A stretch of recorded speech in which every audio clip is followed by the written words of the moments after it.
Innal hamdalillah nahmaduhu wa nasta'inuhu wa nastaghfiruh wa na'udzu billahi min shururi anfusina wa min sayyiati a'malina.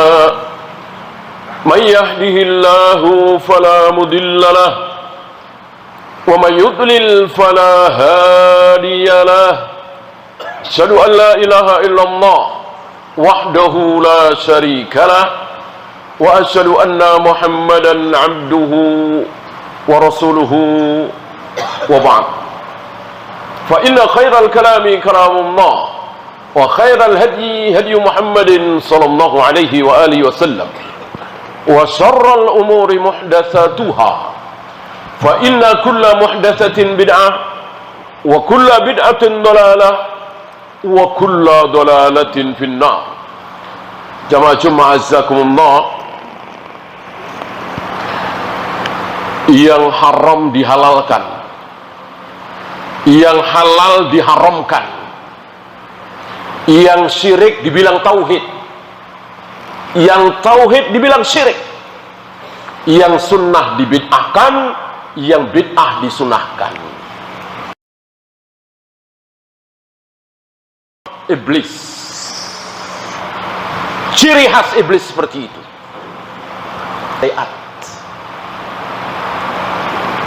Pertama kali tipu daya iblis, iblis tahu kalau Adam dan Hawa mendekati pohon larangan itu pasti akan diusir dari surga. Dibalik oleh iblis. Iblis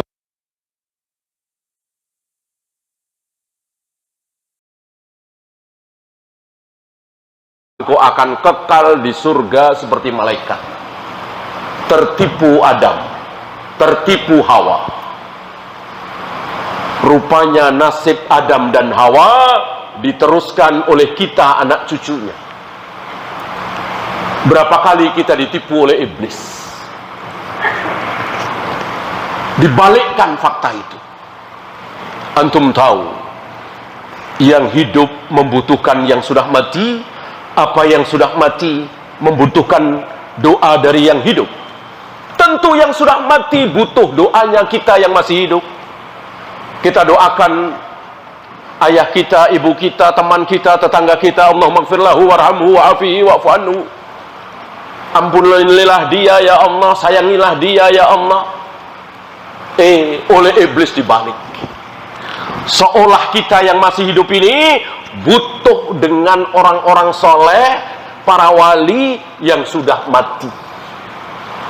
Maka dibela-belain ke Demak, ke Banten, ke Kudus, ke Madura. Seolah kita butuh dengan orang-orang yang sudah mati itu. Padahal sejatinya mereka yang butuh dengan doa kita. Kita doakan mereka supaya diampuni dosanya, diterima amalnya. Kebalik, seolah kita membutuhkan mereka. Kalau mau naik pangkat, kalau mau jualan laris, kalau mau karirnya menanjak, jangan lupa datang ke kubur Anu, ke kubur Anu, ke kubur Anu. Seolah kuburan itu ada gunanya, seolah kuburan itu mendatangkan berkah. Seandainya betul kuburan orang-orang soleh, kuburan orang mulia mengandung berkah, tentu Nabi akan kasih tahu, nih kuburan Nabi Ibrahim di sini, jangan lupa. Nabi Ismail sebelah sini, jangan lupa. Nabi Musa, Nabi Yahya, Nabi Zakaria, Nabi Ishak, Nabi Yakub. Gak ada satupun Nabi yang ditunjuk oleh Rasulullah SAW kuburannya di sini. Ini menunjukkan apa? Kuburan gak ada apa-apanya. Kuburan gak ada apa-apanya, tapi kita dibohongi oleh iblis seolah kuburan ada apa-apanya. Maka kita habiskan uang berjuta-juta hanya untuk mengunjungi kuburan. Lupa kita belum umroh, belum haji. Iblis menipu kita. Wal iyadu billah, na'udzubillah min dzalik. Maka antum jangan mau ditipu oleh iblis. Mau ziarah kubur silahkan, cari kuburan terdekat. Yang penting kuburan seorang muslim. Karena tujuan ziarah kubur cuman satu, Tidak ada dua. Zakirul maut, itu zakirul akhirah, agar kalian ingat, sadar bahwa kalian akan mati seperti mereka. Ingat akhirat. Barangkali ada niat kita mau selingkuh, mau pacaran, mau minum khamar, mau korupsi. Begitu kita melihat ibu kita, ayah kita, tetangga kita, teman dekat kita sudah ada di kuburan itu, barangkali kita akan, itu satu-satunya kita berziarah kubur. Nggak ada berkah, nggak ada pulang dari kuburan dagangan laris, tidak ada. Kita dibohongi oleh iblis, selalu membolak-balikkan. Jangan mau kita ditipu. Kemudian, mana yang lebih tepat? Berhadapan dengan Allah menyebut-nyebut manusia, atau berhadapan dengan manusia menyebut nama Allah? Yang benar adalah berhadapan dengan manusia menyebut nama Allah. Zainab, putri beliau, pernah memohon kepada beliau alaihi salatu wassalam untuk berkenan hadir di rumah Zainab, karena putra Zainab, berarti cucu Nabi alaihi salatu wassalam, sakit keras, akhirnya meninggal. Nabi tidak berkenan. Nabi tidak berkenan. Mungkin ada sesuatu yang lebih besar dari sekedar urusan keluarga. Kemudian Zainab datang lagi dengan utusannya, memohon lagi kepada Nabi untuk datang, berkenan datang ke rumah Zainab dengan menyebut nama Allah. Wallahi, demi Allah, aku mohon engkau ya Rasul berkenan datang ke rumahku. Mendengar nama Allah disebut, Nabi langsung berdiri, diikuti oleh beberapa sahabat, datang ke rumah Zainab. Ini yang benar, ini yang sunnah. Berhadapan dengan manusia, nyebut-nyebut nama Allah. Bapak, atas nama Allah Bapak, mohon jangan lakukan ini nggak baik, ini menyengsarakan rakyat, demi Allah, atas nama Allah. Begitu, itu benar, itu baik, membesarkan Allah. Demi ibuku, Pak Dokter, mohon Bapak Dokter mau datang ke rumah saya, demi Allah saya mohon. Itu. Nah, di sini iblis menipu kita, dibalik oleh iblis. Apa? Menyebut nama manusia di hadapan Allah. Antum jangan mau tertipu oleh sebagian tarekat-tarekat sufiyah. Mereka mengajarkan kepada kita, ini hasil karya tipuan iblis, menyebut nama manusia di hadapan Allah. Kita sudah berhadapan dengan Allah, langsung mohon, ya Allah turunkan hujan, ya Allah sembuhkan penyakit saya, ya Allah menangkan kaum muslimin. Ngapain bawa-bawa nama Jibril, Mikail, Rasulullah SAW, Syekh Abdul Qadir Jailani? Ini apa? Mereka itu Jibril, Mikail, Rasulullah besar sekali di mata kita, tapi di mata Allah kecil. Tidak ada yang besar di hadapan Allah. Nggak ngaruh mau sebut nama Jibril, nama Mikail, nama Muhammad SAW, kecil. Apa Allah itu bakhil untuk mengabulkan sebuah permohonan harus menyebut-nyebut nama orang? Berarti Allah direndahkan, dikecilkan, seolah dipaksa, seolah nama Jibril, Mikail disebut Allah takut. Ini tipuan iblis.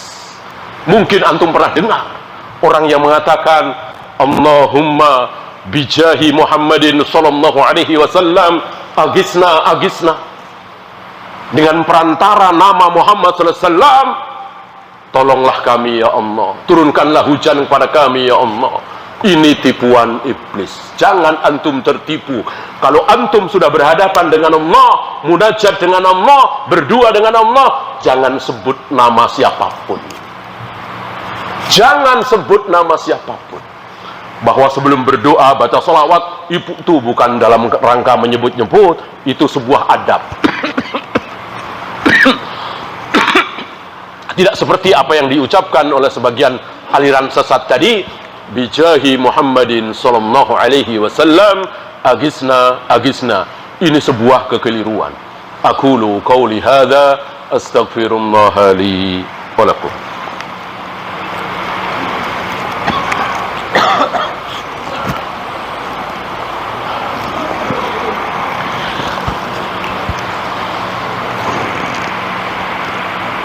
Alhamdulillah hamdan katsiran thayyiban mubarakan fi kama yuhibbu rabbuna wa yarda. Asyhadu an la ilaha illallah wahdahu la syarikalah wa asyhadu anna Muhammadan abduhu wa rasuluhu wa ba'd.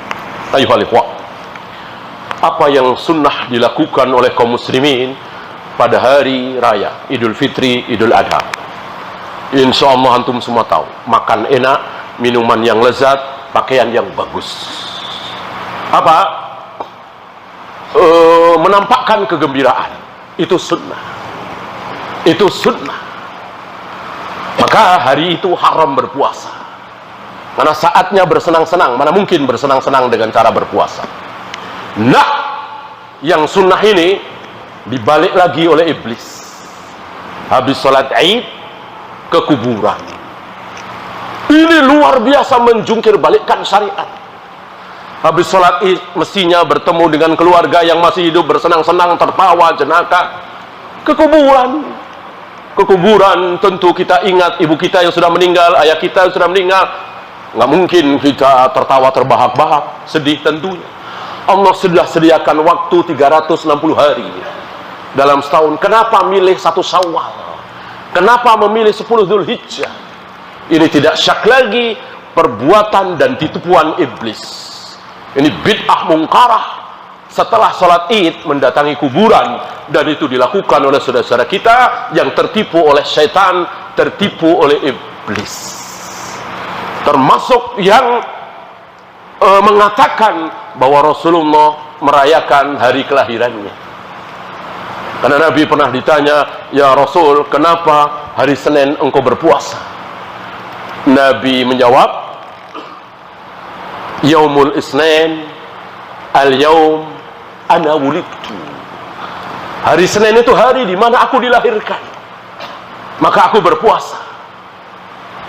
Iblis membohongi, menipu kaum muslimin. Lihat, Rasulullah merayakan hari kelahirannya dengan cara berpuasa.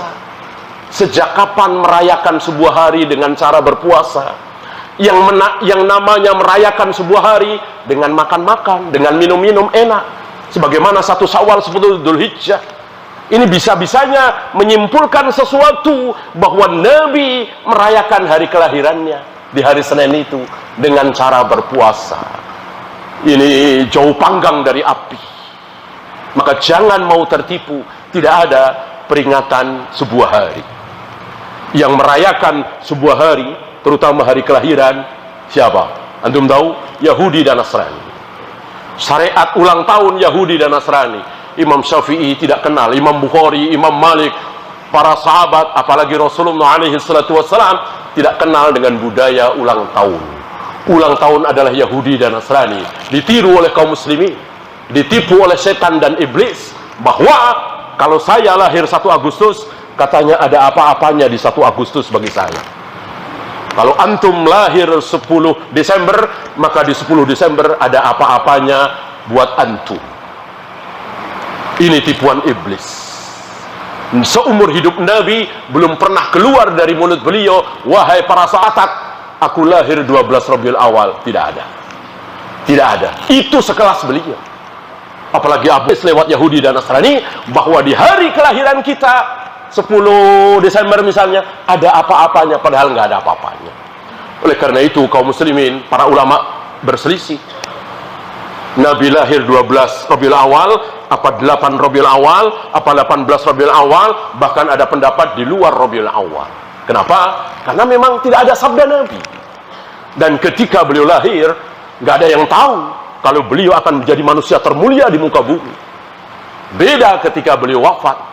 Ketika beliau wafat, ratusan ribu manusia tahu dan yakin beliau manusia termulia.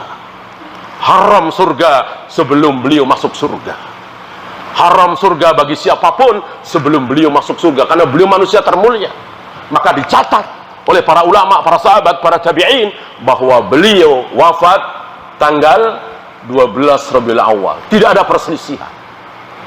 Kalau kita merayakan bersenang-senang di 12 Rabiul Awal, jangan-jangan kita bersenang-senang di hari kematian Nabi. Na'udzubillah min dzalik. Musibah terbesar adalah wafatnya Nabi sallallahu alaihi wasallam.